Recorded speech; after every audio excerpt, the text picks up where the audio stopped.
What's up, everyone? Welcome to the Sip-Off, where we have drinks and we talk all things basketball. Well, this week we're only talking NCAA. It is the last week of the regular season, so we are going to focus on NCAA. We've had some huge news. Before we jump into that, though, I'm going to go ahead and bring my guests on. We got Steve Shawanda. What's up, Steve? Hostess with the mostest. How you doing, my dear? I'm doing all right. I'm doing all right. Good. Yeah, obviously I'm watching a lot of things. Got the Warriors on a TV. I got my Wings on a TV. I got Notre Dame and Vodtech women right in front of me. But since we're talking college, I had to take off my Steph Curry jersey real quick and show love to the NCAA. The person that I admit I was the most wrong about in his NBA career, my guy Adam Morrison. So I got my Gonzaga Adam Morrison jersey on. I once actually bought a Charlotte Bobcat Adam Morrison jersey. Oh my gosh. I since was smart enough to get rid of it, but now I wish I had it because it would have been so cold to bring that back. But right, yeah. Me and my college roommate at the time, we were both like, he was all JJ, I was all Adam Morrison, and like we go back to back, who win Player of the Year. It was a wonderful time. It was a wonderful time. I love it. I love it. All right, I'm going to bring on our next guest. We got Joseph Jenkins. What's up, Joseph? What's going on? Steve bringing me back to when I was like 16, 17 and watching these guys play. Like, for me, thank you so much for not being like back when I was 5 and 6. So that you don't want to make me feel so old. I appreciate that. Thank you. Well, I'm getting older myself, to be honest with you. You all are, man. I'm not no spring. I love your shirt. This is my Halloween costume. I would wear that all the time, too. Thank you. I appreciate you for that. But I'm doing good, though. How are y'all doing? I am getting over being sick, so y'all bear with me. I do sound like what Phoebe say? Her and her sexy flim. That's what I got going on right now. Yes. I'm happy to be here. I'm looking forward to it. The Wizards play at 10:30, so I'm probably going to be sleeping. Not going to see that game. Right. It's our LA trip, so and I already know what's going to happen, so it's cool. It's cool. Right. Hey, I feel the same way watching the Spurs, and so that's part of the reason we're not even talking NBA this week because it's painful. Oh, I love Victor Wembanyama. We all know it. Props. We all know it tomorrow. That's all we watch for. That's all we watch for is Wemby and Devin. I love them, both of them. Those are the only two players on the Spurs I bet on. That's the only two people I bet on. But it's really hold on. We got to shout out. Okay, before we get into NCAA, we got to shout out Devin Vassell. He got his own clothing line that is Spurs inspired. It is a lot of Fiesta colors, some of the retro stuff. It is going on sale in the Spurs shop. I think this week. And he put his ad out. It's on the Spurs page. You can check it out. Baby is so cute, especially with that jacket. It looks really good. He's on my fantasy basketball team. Do I get points for how many shirts he sells? That would be an interesting fantasy sports. Is like if you get points based on like merchandise sales of the players. I think the fun thing about Devin is I think Devin at his peak can average like easily 25 to 28 points a game. At his peak, dude's got it. He's got it. He's the perfect. I was like, there's your number 2. Perfect. All right. Now let's bring somebody else in. And you got that matchup with OKC. Let me tell you, Victor. You got that matchup with OKC. Hey, Courtney. Right, Megan? What did you say? The OKC matchup coming up with him versus Chet again coming up this week. Yes. Oh, I think that's going to be a fabulous rivalry for a really long time. For me, that's actually the closest place to go see them play because OKC is actually closer to me than San Antonio. So for those of y'all that know, I'm up in the Panhandle of Texas, and I'm sure y'all have actually heard the phrase Panhandle of Texas recently because we've been on the national news quite a bit. Y'all definitely keep our area in your thoughts and in your prayers because we're literally on fire. Now, luckily, we had some moisture today. We had quite a bit of snow, and it covered the entire part of the Panhandle. And y'all can keep the moisture comments to yourself. I've heard them all day. Dom is in love. That's what Dom is doing. No, but I just want to say one thing. I do agree. I wish nothing but the best for everybody because, even though wildfires are a nature and they're natural to the earth and stuff, it is devastating and it's scary and everything. So I do wish you guys on that front. Right. I hope to bring you some cheer with this in terms of your Spurs, though, because your boy Victor Wembanyama has won me some money this year. Okay, I love that kid. Thank you very much. He has the ability to average. He's going to lead the league in blocks every season. Every single season, he's going to lead the league in blocks. I will say this though, Chet is not far behind him, and so I think you do have to give credit to Chet as well. I think that, like I was saying, I feel like that is going to be a rivalry for years to come, and I'm really, really bless you. So what is everybody drinking? And real quick, sorry, just one last thing on Victor. I think he's the next person. I'll say it right now. He will have a quadruple double in his NBA career. Oh, I absolutely. He will get a quadruple double. They're few and far between because you got to get. I mean, points, blocks. I mean, points, rebounds, assists, sure, but you got to get blocks too. Like it's. Crazy, I guess, to get steals, but he gets a ton of steals. Yeah, but so I mean, he might have 26, 14, 10, and 10. I mean, and with 6 steals, who knows? So, I see a quadruple double in his future. Normally, just because he was going to be on, and then he had a prior commitment at the last second. So I am representing Willer with some Willer Light. Awesome. Love it. And because of course, because Megan can't really, because she's still not 100%. Your Jaeger? No, I don't think I need to, all these meds that I'm on, I don't think I need to throw alcohol. You probably don't want to do any, I mean, I know you haven't had liquor in a while, but probably your Jaeger? So do a Jaeger for you. There you go. Okay. What are you drinking, JJ? So I'm drinking my Ciroc tonight. I was going interesting with Steve and his little thing, because I'm looking at your boy's game. Whoa, hey, can you please not say that too many times about Steve and his little thing? All right, come on now. Anyway, moving on. So, is it possible that he could get not a quadruple double, but 5, because he had games where he's had 5 steals. Think about the possessions that are going in an NBA game. They can score within 2 or 3 seconds. Just think about that. And as he gets better and lengthier and stronger, is it possible we very well could see a first NBA play? I may be just outrageously speaking, but from what I see from this guy and seeing how bad some teams play, is it possible this guy could get 5 double-digit categories in one game? I mean, I think it's possible. If anybody could do it, I feel like it's Wemby. I think so too. The NBA is the perfect storm with load management, bad teams, or or even like after a trade deadline, right? If you catch a team that has saying bad teams, like we're not a bad team. Something like that. The man had 4 blocks in 5 minutes. The first 7 minutes. If they ever, I mean, NBA teams don't do it usually, but like if the Spurs were in like a 1-2-2 3/4 court press with Wemby at the top, like getting in passing lanes, like he could easily have 10 steals, Well, and everybody's got to realize about what Wemby's doing. He's also on minute restriction. Pop is not going to overplay him and risk injury unnecessarily.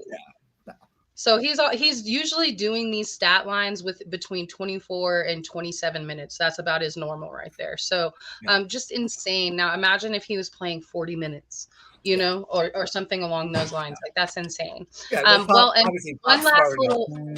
Yeah, Pop's smart enough. He's playing the long game, right? Like he's. Like he doesn't. I mean, nobody has to tell Pop. Don't care about nobody out here. He's not caring about like, oh, I'm gonna try to play him 39 minutes so he's locks up Rookie of the Year or whatever. Which, by the way, that shouldn't even be in the running for Rookie of the Year, but that's a different conversation. We're not talking about that today. But Pop's playing the long game. He doesn't care about this year's people sitting there trying to sit there. Yeah, Pop is really upset that you're mad at him for not playing him for 25 more. Yeah, you're really going to get Pop mad. Really having trouble sleeping. Pop is having fun. I think Pop is having fun. I think Pop is having fun. I think he's all right. So my drink tonight is I don't know if y'all can see what it says. It says enjoy the journey. My sister-in-law. Nice. My sister-in-law and my brother gave me this for Christmas last year. And I'm drinking some herbal tea with some honey because I sound like this. All right. So, and one last NBA shout out before we slide over to NCAA. Happy birthday to Luka. Y'all, he's 25 years old and he's already 9th in all-time triple doubles. It's insane. We don't even want to go over his whole list of records because dude is crazy talented. He's only 25 years old. The most points in his career happened in January this year where he had 74 points. Just insane numbers. Happy birthday to the kid, 25.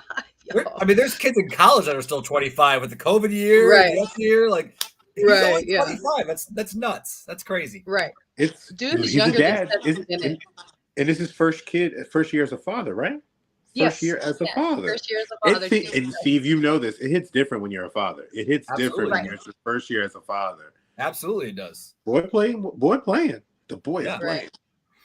All right. So, oh, he said, love the cup. Thank you so much, Walter. Hey, Mac. Hey. Oh, we got Mac, my girl. Hi, Mac. Hey, don't feel old. Don't feel old. We're older. Okay. We're older. All right. So the biggest news of the week came out just a couple of hours ago. Your very own Caitlin Clark is going to declare for the 2024 draft. So super excited. I know that we were wondering, I think we were all pretty sure that she was going to declare for the draft, but she confirmed it. Regardless of what happens in the tournament, she is going into the WNBA draft, meaning she will be playing with Aaliyah Boston there in Indiana. Thoughts on this, y'all? I had it wrong, but I thought that they had faced each other, but Aaliyah was in the league last year. I'm sorry, Mac. But Aaliyah was on. They faced each other in the college tournament last year, and now they're going to be teammates. It's a great thing. I'm happy that she is declaring, but I'm curious to see how their season is going to end because at the end of the day, it would be a cherry on top on a decorated college career. Right. This is big news because you have to give her credit. She has a good chance of bringing a lot of attention to the WNBA, which has people falling in love with other players as well as her, because she's a great player. You just love everything about her. You love her hustle, and like she really can shoot. Like she can shoot that rock, and she can shoot like Steph Curry and Sabrina Ionescu and all of them. So I think it's great that she sat here and just. I thought she was going to stay because I really thought that maybe if she didn't, thought she was going to wait to see what would happen. But playing with Aaliyah Boston, Aaliyah had a good year last year. Aaliyah had a good year. She had a great year. Now her coach doesn't know what she's doing. And I mean, let's just be real. And they'll be running a lot of post up for highly overpaid to be as mid as she is. Y'all know I don't sugarcoat it. A little honey, but no sugar. Okay, Texas, baby. Right.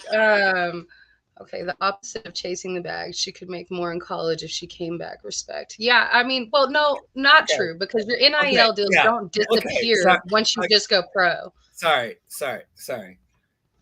I'm not going to mention any names because I'm not going to give anybody clout that says stupid stuff. And this is the reason why I love this show so much. Because don't argue basketball with people who don't know what they're talking about. Oh, God. Right? And so the people and someone, again, I'm not even going to say his name because I don't want to give him the time of day, even though he is way more successful than me in the business world. But to say that, her turning pro is she's turning down, $900,000 or something like that. Like her endorsements are just going to go away.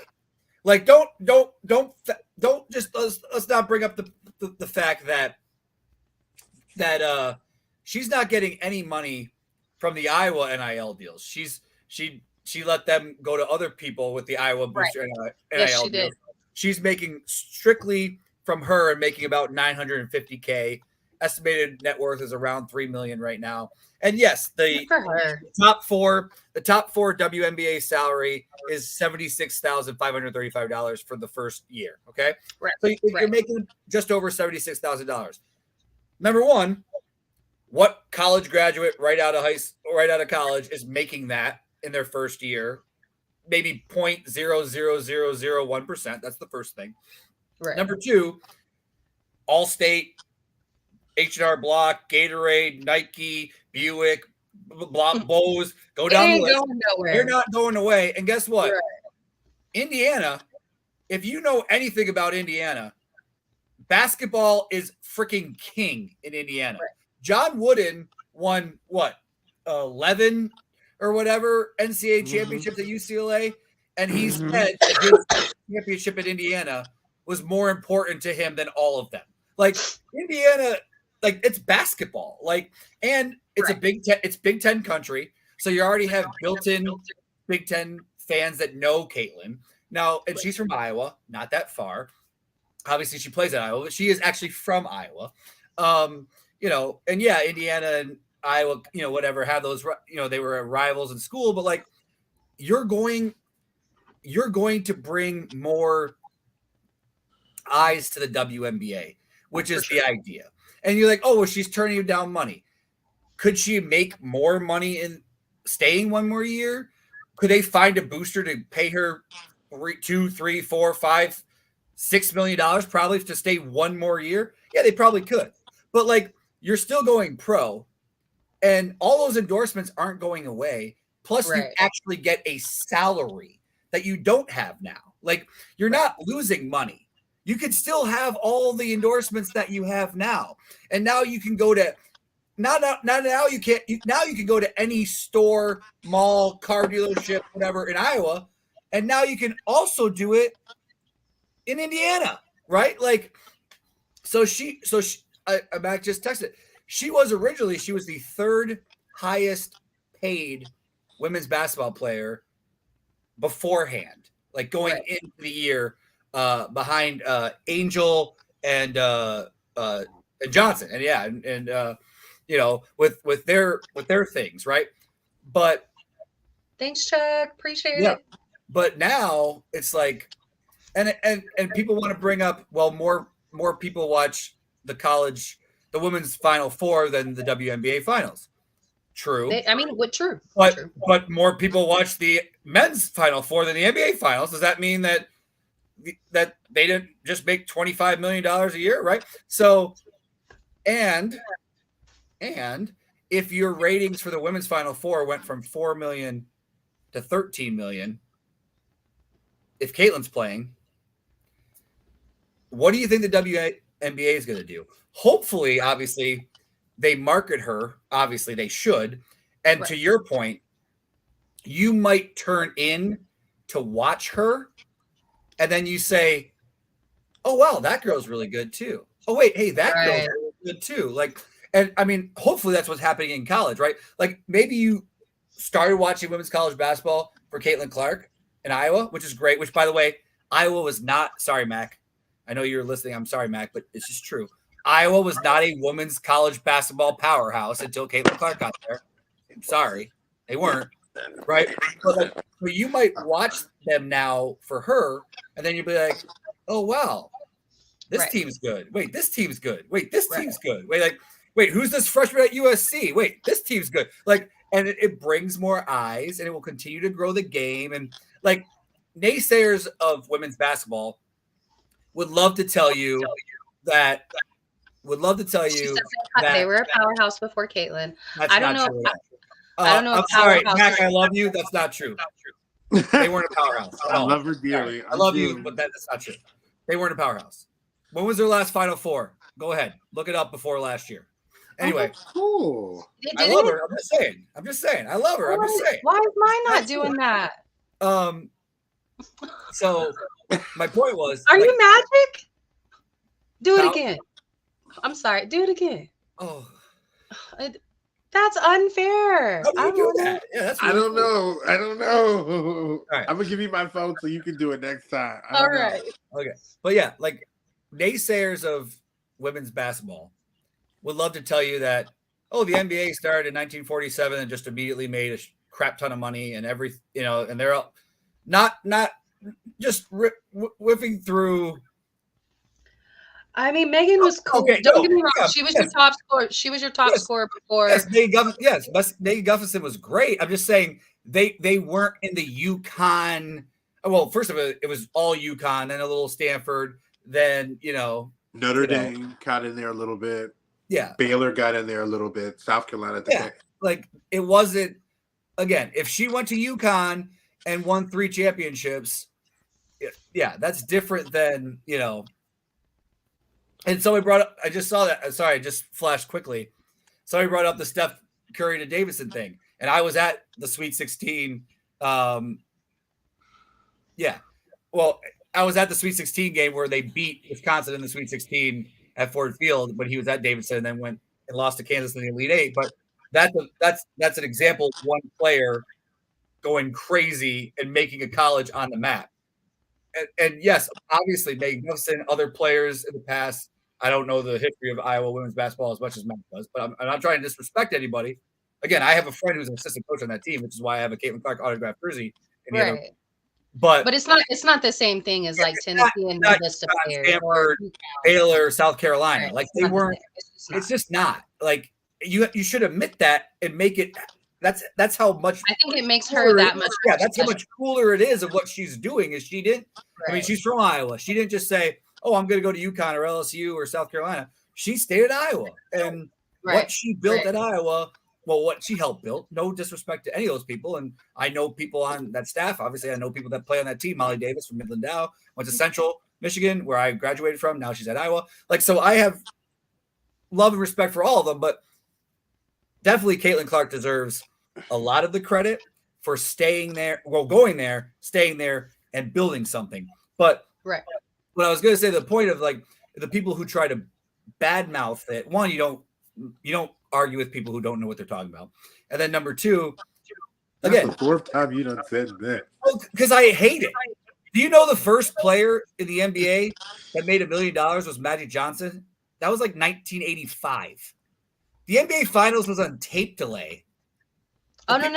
I don't think that Iowa's going to fall off. I think Iowa's going to stay afloat because Caitlin has helped build something there so strong. Like I think recruiting wise. I never said I was going to be 4-12 in the Big Ten next year. No, I don't think that. I think they're going to build something. I was just making the point that they were not in the Final Four every year before she came. I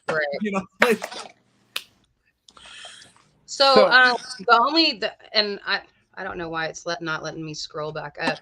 Well, I was going to go back and talk about Caitlin's record. Now she's 18 points away from Pistol Pete's record. Also Pearl Moore. And I think it's very important that we talk about the ladies that while they are not a part of the NCAA records, that there were actually records that were set outside of the NCAA before those teams became a part of the NCAA within Pearl Moore, Lynette Woodward, which Caitlin passed Lynette Woodward. She just passed Lynette. But I do not want to act like those records do not exist because it seemed like that lots of people were acting like those records didn't exist. But absolutely, people have already scored that already, So acting like those women's records did not exist. Just real quick, just because I have them in front of me, because I did pull this up because I thought we were talking about this. 4,061 points. From 75 to 79. We're not talking about yes, ma'am. Yes, absolutely, Matt. Yeah, Francis Martin or whatever, a small school in South Carolina. I don't care. 30 and a half a game for 4 years. Yeah, 30 and a half a game for 4 years. 4,061 points. She scored over 1,000 points in 3 of her 4 seasons. We celebrate when a college player scores 1,000 points in their career. And she scored 1,000 points in 3 of her 4 seasons. I don't care. And again, this is not 1927. This is not baseball when we're talking about 1895. This is 1975 to 1979. This is not Right. My sister's, and Walter just brought my up a sister good was point. born with no 3-point line. With no Right. 3-point line, which is the same with Pistol Pete's record, obviously. Right. Which, right. And again, it's not saying anything bad about, and that's what I hate about people. You can acknowledge the past without belittling what's happening now. Like, right. Like if Pistol Pete played with a 3-point line, that number would be insane. Right. I read an article with Pearl's coach that said, like, oh, with a 3-point line, she has 600 to 1,000 more points easy in her career, right? Like, it would be astronomical. But that doesn't take away from what Caitlin's doing now. No. Definitely, I think it's terrible. I do think it's terrible, and I'm glad Mac brought up the point so we could talk about it. I'm sure we were about to anyway, but that those other women did exist, right? And they did play, and they played in. Let's just be honest, they played in a much harder time for women to play sports. So. Agree. So I don't like discrediting Wilt Chamberlain. I'm not the one. No. I say what you want to. I mean, but I'm not one for discrediting him. So Joseph, talk to us about how you feel about Caitlin declaring, and what. Also, let's talk about her chasing the big record because she's 18 points away. So, and so in her last game, they got to play OSU. It will be at home in Iowa, though. But we know this went to overtime last time. So let's tell us what you think about that, Joseph. There's a lot to unpack here. So first, she is a transcendent player. You can argue but it's so early to say. But from what I've seen throughout my life, you can make the case that she is giving the same impact Steph Curry did at Davidson, showing the 3-point line and being so effective with it. So it's very possible that her declaring could really change the WNBA to advancing and having them use the 3-point line. Because, to be honest, the WNBA women's basketball, they play it like 2000s and 90s type basketball. It's still focused on the inside. In the lane, post play. It's still focused on the post. That's why it's ironic. It's her greatest asset is also could be argued as her greatest disadvantage in trying to win a title, because she's the only girl really that's shooting threes of that clip that far out in the WNBA and in college basketball. But there's not enough players on your squad to beat the too many twos that's happening inside. But I think she's going to change the game and have people start thinking, like, you know what? Maybe I can do the 3. Why not? Steph did it. Steph had people thinking, like, you know what? I'm going to start shooting the 3 because it transcended to the next level. If her game continues to transcend to the next level, which I kind of feel like it might, because how far she shoots out, at the end of the day, she can become believable. To be honest with you, one thing I want to ask about her is I want her to become that facilitator. Because if you're already going to threaten people from that far deep, imagine what you can do with your handle and your facilitation abilities if you can get them trying to defend you. I mean, she does have a lot of assists too, though. So I don't think I agree. I think she's. I'm saying it more as I know she could definitely dish out, no doubt about it. But her first instinct is to score. Her first instinct is to score. But it's like, you can hit that 3, but you can damage that team even more by trying to drive to the basket by drawing them out and then hitting to your other players for an open 3 or an open basket down low. Because if she goes Indiana Fever, the pick and roll game with Aaliyah Boston, come on now. Oh my gosh. Okay. Come on now. Let's talk about what do we think she's going to be like with Aaliyah Boston there in Indiana. So I know in the chat we brought up her playing with Kelsey Mitchell. Obviously, I said it's time to move on from Erica. I don't know if that's going to happen, but Erica Wheeler? Yeah, honey. Go ahead. I'm listening. Washed. True. True. Go ahead. You got it. That's the thing about Caitlin Clark is, by the way, she also leads the nation in assists per game. Just right. And she's an amazing passer. I put it on, I know it's X now, but I put it on Twitter. I can't remember if I mentioned this before or not, but I put it on Twitter either last week or the week before. But to me, the best sports, and it's a different sport, but it's the best sports analogy that I have for Caitlin Clark, is Wayne Gretzky. because Wayne Gretzky is the all-time leader in goals in hockey history.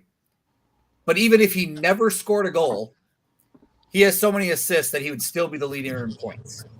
Now, if you're the leading score, like, and we should have, I could look it up, I guess, if I really,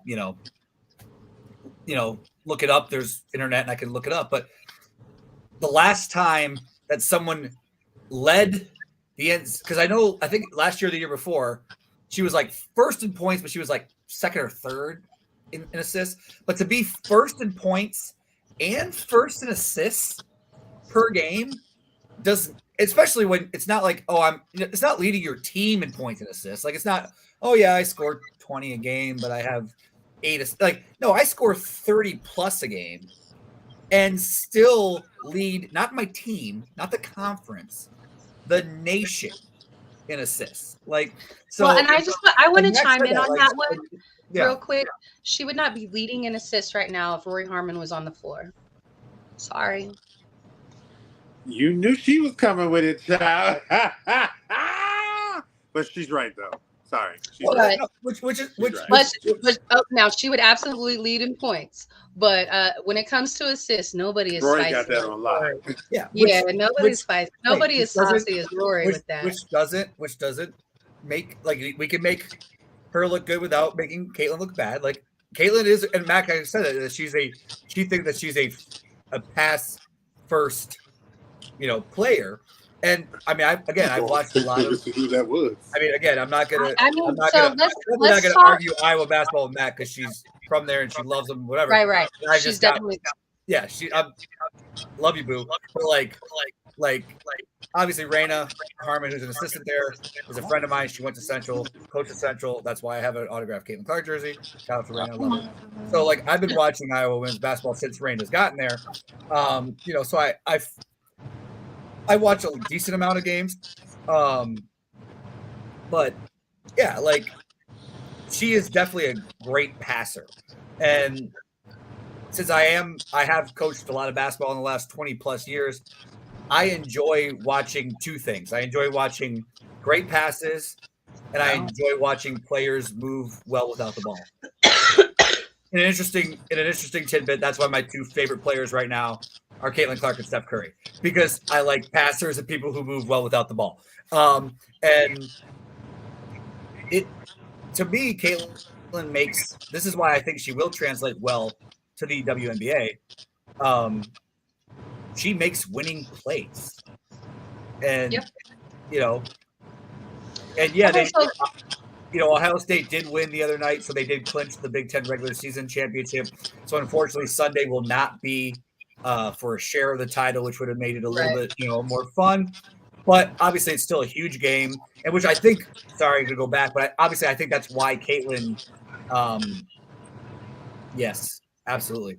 Madison Booker for sure. We're going to talk about Madison Booker. Yeah, which is why I think Caitlin made the announcement now, is because now everybody that goes on Sunday knows that it's her last regular season home game, because obviously the Iowa State hosts the first, 2 in the NCAA tournament. But, now that makes that ticket even higher. I heard it was going for like $2,500 for tickets to that game. But yeah, so now she knows it's her senior day. It's her last regular season home game. And yeah, you can't win the Big Ten regular season championship anymore. But what's up, Will? And so but obviously it's still a huge game. So they were showing this week that the Big Ten tournament is now sold out completely. The numbers for it are massive. Cannot wait for that. Let's talk conference championships. Who do you think is going to make the spiciest conference championship? I think the Big 12 has a lot to go. As we saw last night, OU played Texas incredibly well. Baylor still exists. West Virginia is still a tough team. And then obviously the ACC is going to be a tough conference championship. I think that the SEC, they have it pretty easy. All you got, in my opinion, all you have is LSU and South Carolina. Now, South Carolina did lose in the conference championship 2 years ago to Kentucky, but they had Ryan Howard. They do not have Ryan Howard anymore. So I don't see Kentucky or I mean, Tennessee's good, but I don't see them beating them in the championship, in conference championships. So let's talk a little bit about the ladies' conference championships. Who are you going to be tuned into? Also, very last Pac-12 women's conference championship. What do we think is going to happen there? I am so sad about that because I know 112 years of tradition, all down the drain. Stanford was a part of my childhood. Stanford was Candace Wiggins, Kayla Peterson, Jane Appel, Aneka Gumake, you name it, I remember it. And Tara is one. I'm sad to see it happen, but at the end of the day, football reigns all. Football runs everything. So at the end of the day, it was bound to happen. But in terms of I'm looking forward to. Correct me if I'm wrong. I think Ohio State and Iowa play each other for the title championship. Right? They play their last regular season game. Got it. Okay. I'm looking forward to the. I'm not really looking forward to Maryland in the Big Ten, but I'm looking forward to the Big Ten. Oh. Yeah, I think time has passed. I think we have to adapt to get a new coach and get a new situation. Because at the end of the day, she's a Bill Belichick type coach, and nobody going for Bill Belichick type coaches in this version of college basketball for both men and women.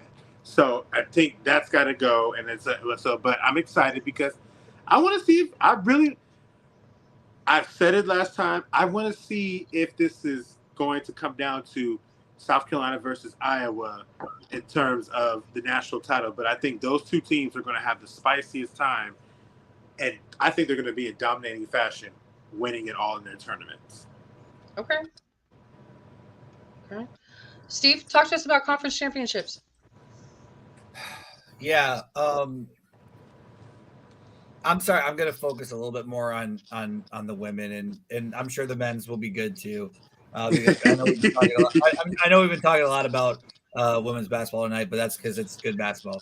And they did release the updated top 16 seeds. Right. So this brings me a great time for me to just run them by if you didn't see them. So in one region, Ohio State, USC, LSU, Colorado, South Carolina, Iowa, Oregon State, Oklahoma, UCLA, Virginia Tech, UConn, and Gonzaga, and then Stanford, Texas, NC State, and Indiana. How crazy is it that the Gonzaga women are ranked higher than the Gonzaga men? I know that is nuts. That is nuts. And Kansas State, well, Louisville fell out too, but Kansas State, when they did it the last time, which was the 15th. I mean, not that long ago, the 15th of February. I mean, Kansas State completely fell out, and that's to your point. I mean, Aoka was hurt though. Yeah, she's back. Yes. I know she played like the last 2 games, I believe, but I think they lost some of their steam for sure. And Notre Dame just beat Vatek this evening at Notre Dame. But Notre Dame obviously is nothing to sneeze at. So does that change Notre Dame? I mean, does that change Vatek from a 3 or 2 line to a 3 line? Right? Because they just lost tonight. Yeah. So I mean, that's pretty surprising. Not the loss. Let's just say if this is how the region plays out. If Ohio State, and again, Ohio State's a good team, but if you have Ohio State, Juju and USC is the 2, the defending champs LSU is the 3, and Colorado, who has a lot of big wins already this year, is the 4. I mean, Good God! And if they do it right now like this, and obviously they're doing it on purpose, they have Iowa as the 2 in the South Carolina region, with Oregon State and Oklahoma. And then Georgia Moore and Elizabeth Kitley, absolutely watch them. Yes. Good point. I don't know who's commenting, but good point. Yes, absolutely. That might be Mac. And I don't know why, but it might be Mac. We saw her name for earlier things, and then it just said Facebook use. Well, she might have gone to one of the group streams. Yeah, maybe. And the other thing so this is the conference tournaments. I think like an like a UCLA and a USC and a Stanford, right? And even Oregon State, right? So that's 4 in the Big 12 in their last year. Stanford, Oregon State play tonight. I'm probably gonna be asleep. But, so like if you have four of the top 16 in the nation in your conference, your conference tournament could decide some seeding, right? If you have Texas, Oklahoma, Baylor, West Virginia, Baylor, who's not in the top 16, but like obviously is a good team. Kansas State still, like that can, Colorado, that could change, in the Big 12, excuse me. So that could change some things. The Big 10, obviously, there's 3 teams. There's Ohio State, Iowa, and Indiana. Right. But all 3 of those teams are in the top 16. So that sold out tournament in Minnesota, in Minneapolis, to be exact, will be interesting. Like UConn, I feel like is going to walk through the Big East. Gonzaga, you would think no one's going to give them problems in the West Coast Conference, so they might stay, in that. And like you said, LSU, they're them in South Carolina, and Tennessee historically, it is back. You're right. The feed's being wild. K-State. Yeah, I mean K-State. I mean Iowa did beat them later, but K-State does have a win over Iowa this year. So they are definitely capable. I mean, and that's the thing is, women's basketball was semi boring for a while because for a while it was Tennessee or UConn, and then then it was for a while it was all Maryland got in there, and then then it was Stanford, then it was Maryland, then it was like Baylor. But like they usually had that one, and I guess South Carolina this year is that one team. And so NC State has kind of fallen off too, but I don't think they're easy out either. But man, there are a lot of really good teams, and a lot of teams. Yes, I did say that Iowa did beat them as well, but Kansas State did beat Iowa earlier. I did say that. Relax. But yeah, I just feel like there's more good teams in women's basketball, and maybe the simple answer to that is because the players have to stay. They don't have one and dones, so you're good, Matt. They don't have one and dones, so people have to stay. So you have players who have been through the battles. You don't have an 18-year-old 5-star in the men's game going against a 22 or 23-year-old 5th-year senior. You have proven players playing against other proven players, and that's why I think the women's tournament is going to be amazing. Oh, I do too. Joseph, when I unmute your mic, there's a lot of feedback. Can you go and come back? Okay. And so I guess we will slide over to the men for the last 10 minutes of the show. Right. Well, for me, the men's just wasn't as exciting this year because Texas looks like they're barely going to make the big tournament, if they make it at all. So, it's not as bad. There's a little bit, but it's not as bad. So thoughts on the men's tournament? Who do we think? I mean, do we think UConn's just going to run through? Houston obviously still has a really big chance. Do we think they get over the hump and win it? Purdue is there. Do we think they actually get out of the first round? What are your thoughts on the guys, Joseph? I honestly think it's just UConn's to lose it. Now, I'll be very honest with you. I haven't got a chance to follow. I don't really follow boys basketball as much anymore. I do, but it's different. It's really different. I think it's just in its down years. I think the one and done just changed a lot of it, and I know that's been around for a while, but it's become so prevalent that, like we were going through on 806 earlier this week, Kenny and I were going through Kentucky's roster and how many were freshmen, sophomores, break down how many underclassmen you have on the team compared to, there were a couple of graduate students and there were like a couple of seniors, but that was it. Everybody else was freshmen or sophomores. And it just changes the dynamic. You don't have a chance to really have a legacy like that because you constantly are changing your roster so much. You don't get a chance to see how much better your team becomes as they become seasoned and stuff. So it's not appealing to me because I'm not going to get a chance to really get to know these guys because they're going to be shipping themselves out. And it's like, at the end of the day, and then the one and done is also the reason why I think 2 Hall of Fame coaches that I love and made basketball for me retired, because they're not for it anymore. Right. They want to build a squad, be able to compete, and down the line, I miss the days where the first year you're horrible. The second year you kind of become a playing team. The third year you do it great, and then the fourth year you win it all because you're developing your team and you see it grow, and it's just not the same. But in terms of the men's, I do think I like Dan. I do. I like his personality. I like his energy.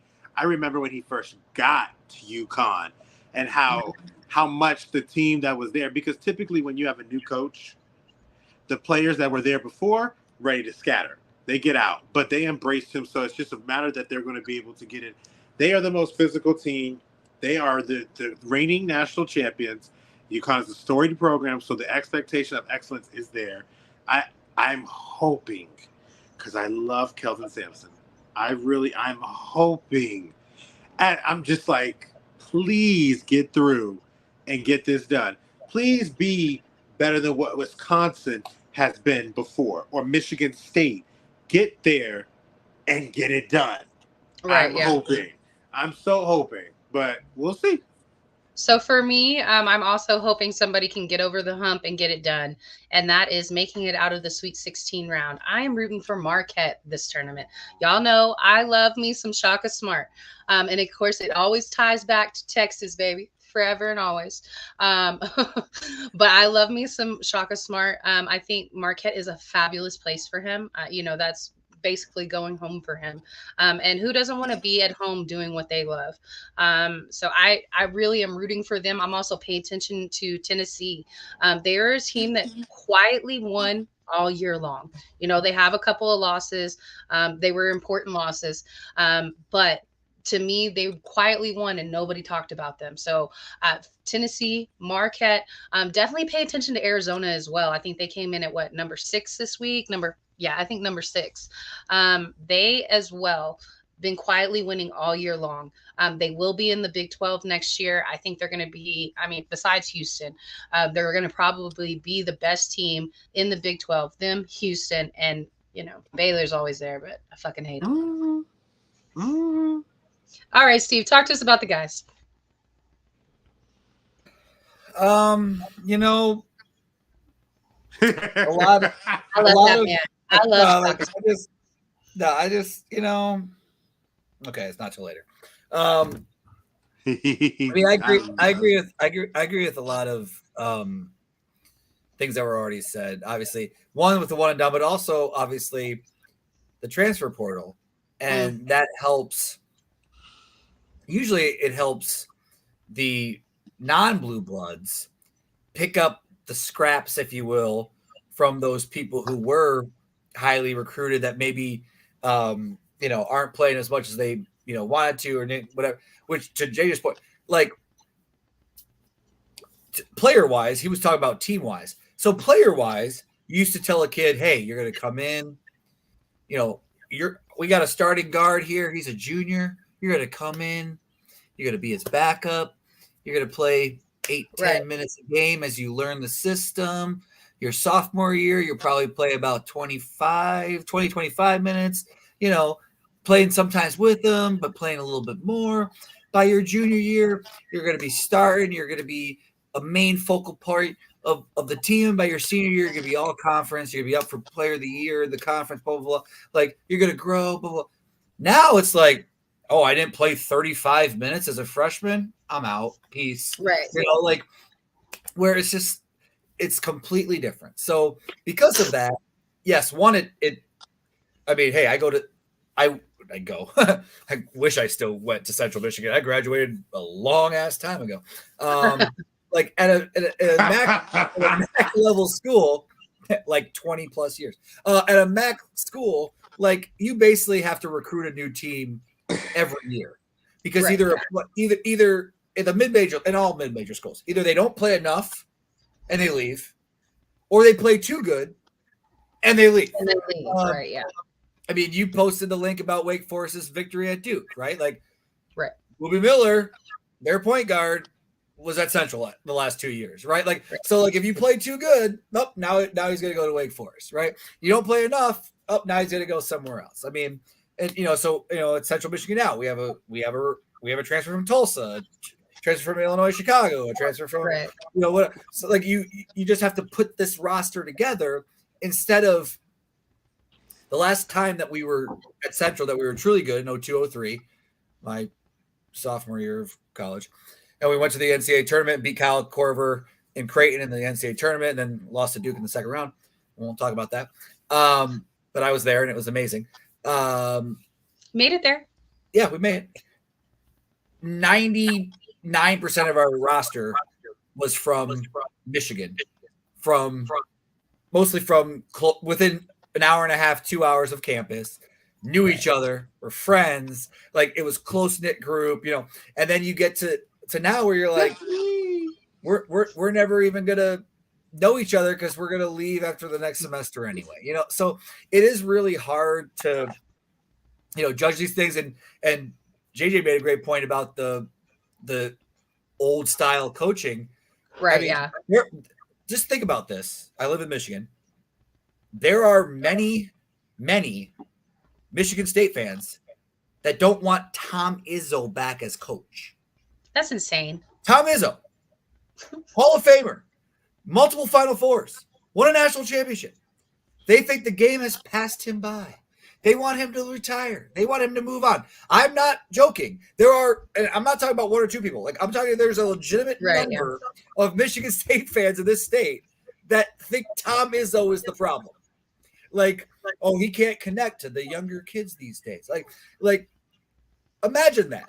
And that's Tara Vanderveer is college basketball right now. 72. Tara Vanderveer is 72. Yeah. Shut up. The one thing I will say, and I'm glad you mentioned Tara, is that because when we referenced earlier, the game is still played from the inside out. It's still played off of passing, pick and roll and things. The college basketball, all they really care about is really what they're doing and what they're getting going on, and they're all one and done. You don't know each other. What really when you think about college basketball on the men's side, this kind of actually comes to our conversation now. The most dominant champions were teams that were together for 3 or 4 years. You think about the North Carolina squad, and I'll never forget this North Carolina squad. That North Carolina squad with Ty Lawson, they did that tournament.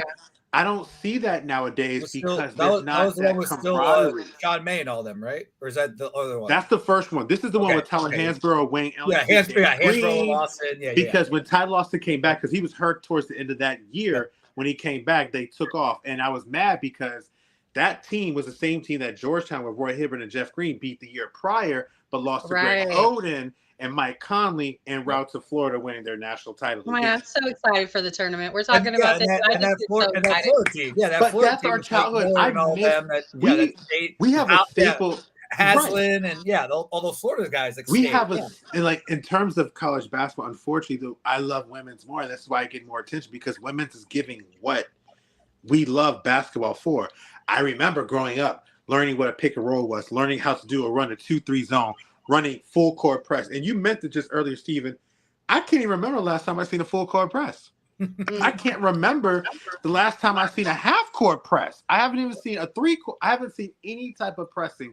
It's been let them get what they want, but it is where the game is. They don't care about think about the length. Think about the length. Themselves. Yeah, the length and the athleticism of some of these players. If you're running, especially if you were running a diamond and one full court and trying to not even let the ball get in and go crazy. But even if you're just running like a 1-2-2 where you let it in and then try to trap in the corners around half court or a 2-2-1 and trap it half court. Trap them as soon as they get to the top and make sure you catch it. Length, you're like the athleticism and where a pass that diagonal pass looks like it's open, but if guys are actually working and you throw that pass, they're gonna steal it with the balls in the air. Like that just doesn't happen anymore. And that's the thing about basketball.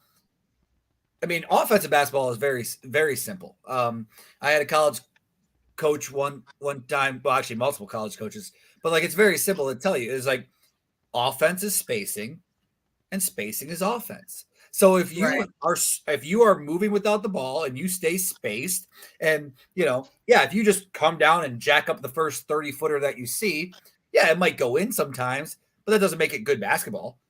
So but if you're actually moving, I mean, that's again why I love Steph Curry and Caitlin Clark so much. They move, and Steph obviously moves without the ball amazingly, but even Caitlin does too. And they're both good screeners. They're both good screeners too. And if you're Caitlin Clark or Steph, whoever, if you're a good shooter and you pass the ball, go set a down screen, everybody reacts to the down screen, and then you just pop back out, you're probably going to be open. And those are if you watch the games, which I know you two do, and a lot of people who would watch this show does, you're going to see that. They're going to pass the ball, and they're not going to stand and watch. They're going to relocate. And when they relocate, they're going to be open, and they're going to be open. And that's when basketball is beautiful. And as players get more, maybe on the men's side, but there's, don't get me wrong, there are definitely still men's teams that run good motions offense and run good sets and all that stuff.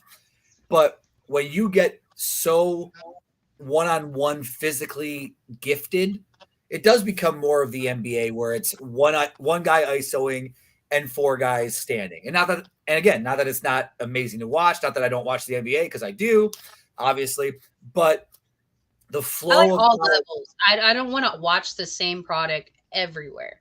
Yeah. So I like the differences that are between women's basketball. I like the differences between NCAA and Fellas, NBA, are y'all international and high school.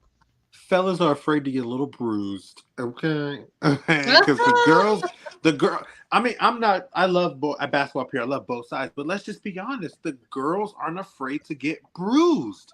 They're not. Look, I'm a Marina Mabry fan. I think that says it all. She's gonna get bruised. She's gonna cause bruises, and she's gonna talk shit the entire time. And in a way. Not us, but I think the average sports fan, I feel a lag coming. God, crap it anyway. But in a way, I think the sports fan telling guys to go get their money and take care of themselves is what caused a lot of what's happening now. Straight up. Okay. I mean, we could. I think it's very solid. We could do a whole show on the downfall of, especially men's U.S. basketball. And there's a lot of culprits. And that could be a whole. We could do an off-season show. We could do the entire off-season of basketball talking about that. But then, trick question: there is no off-season in basketball. Never. But never. But yeah, because I mean, it's the. If you didn't know, I have coached high school, middle school, AAU basketball for 20+ years. I have a basketball website and recruiting service in Michigan. I watch a lot of basketball. And most of it, truthfully, is bad basketball. Now, good, talented players that have D1 offers that eventually go on to play. Some of them play professionally, but bad basketball, because you'll watch a kid in a weekend at AAU and they'll play 6 games and they'll make 2 threes the entire weekend. And then they post a highlight video of 20 seconds on Twitter. Sorry, X now. And it looks like they're just lights out shooters. You're like, you went 2 for 30 the entire weekend, but you put a cool song behind your 2 threes you hit with one nice pass that you had, and one good layup, and it made you look like you're a freaking star. Like, those are the 8 points you scored in 6 games. And it's that. So I want to chime in on that. Celebrating the highlights instead of the entire game. So I'm going to end the show on 2 thoughts, and that kind of led me to one of them.